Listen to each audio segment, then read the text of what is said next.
मित्रों, मोदी जी ने एक बड़प्पन दिखाया। हमसे आधी सीटें आई थी, आधी सीटें।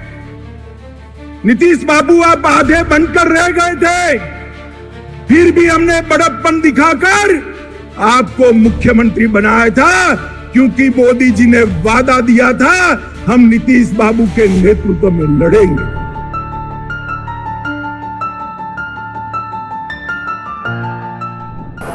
एनडीए के कन्वीनर बने नरेंद्र भाई मोदी जी के टीम में उनको उप प्रधानमंत्री का दर्जा प्रदान हो जाए तो एक बड़ी कृपा होगी।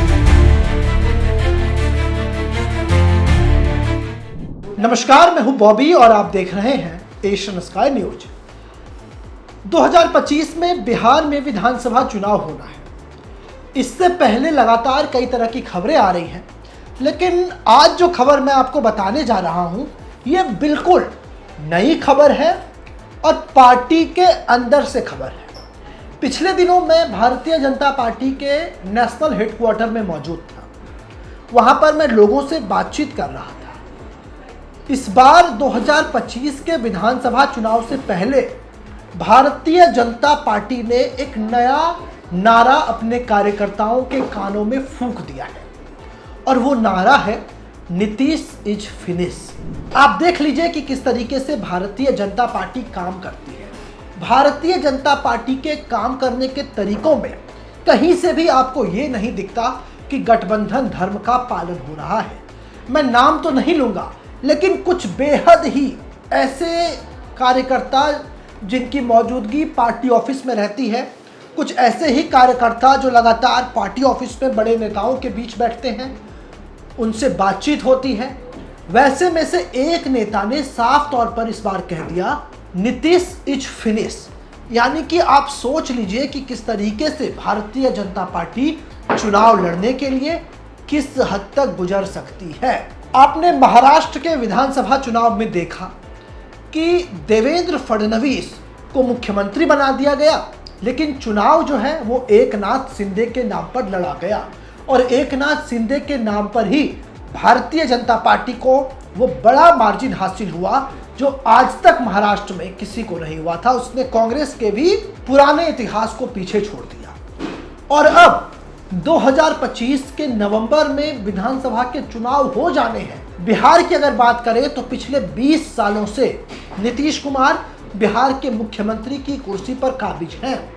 गठबंधन बदलता गया, चाहे वो तेजस्वी के साथ आए, चाहे वो भारतीय जनता पार्टी के साथ आए, सीएम नीतीश कुमार ही रहे। लेकिन बीते कुछ महीनों से नीतीश कुमार की मानसिक संतुलन बिगड़ गई है। ऐसा मैं नहीं कह रहा, ऐसा तमाम रिपोर्ट्स कह रहे हैं, और ऐसी हरकतें जो नीतीश कुमार की है वो कह रही हैं। कभी नीतीश कुमार प्रधानमंत्री के पैर छूते हैं, कभी नीतीश कुमार अपने से छोटे सहयोगी रविशंकर प्रसाद के पैर छूते हैं, कभी वो विधानसभा में महिलाओं पर ऐसी बयान दे जाते हैं कि उन्हें माफ़ी मांगनी पड़ जाती है। इन सब के बीच भारतीय जनता पार्टी ने इस बार बिहार में अपना किला गाड़ने का पूरा मन बना लिया है, क्योंकि यदि इस बार के बिहार विधानसभा चुनाव के रिजल्ट पर नजर डालें तो भारतीय जनता पार्टी सबसे बड़ी पार्टी बनकर उभरी, बावजूद इसके उसने अपना मुख्यमंत्री नहीं बनाया। तेजस्वी यादव की आरजेडी दूसरे नंबर पर रही, तो वहीं जिनकी 20 सालों से सरकार है, नीतीश कुमार की जेडीयू तीसरे नंबर पर चली गई।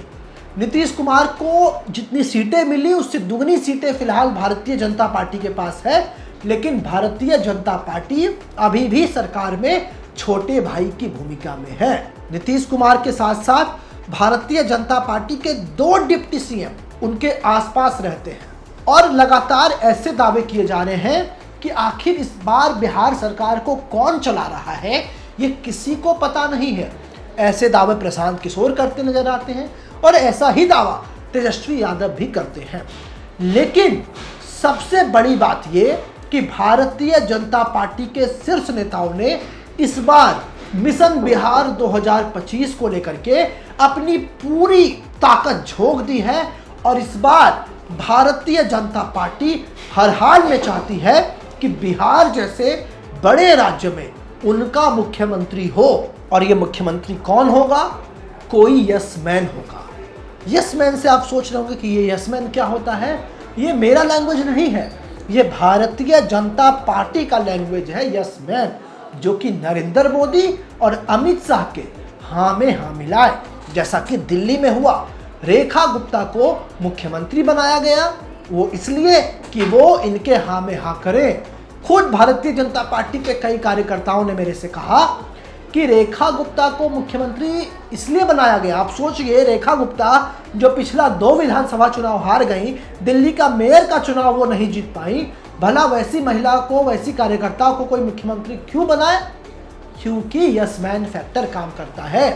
क्योंकि नरेंद्र मोदी और अमित शाह जो कहेंगे, रेखा गुप्ता उसमें हाँ में हाँ कहेगी।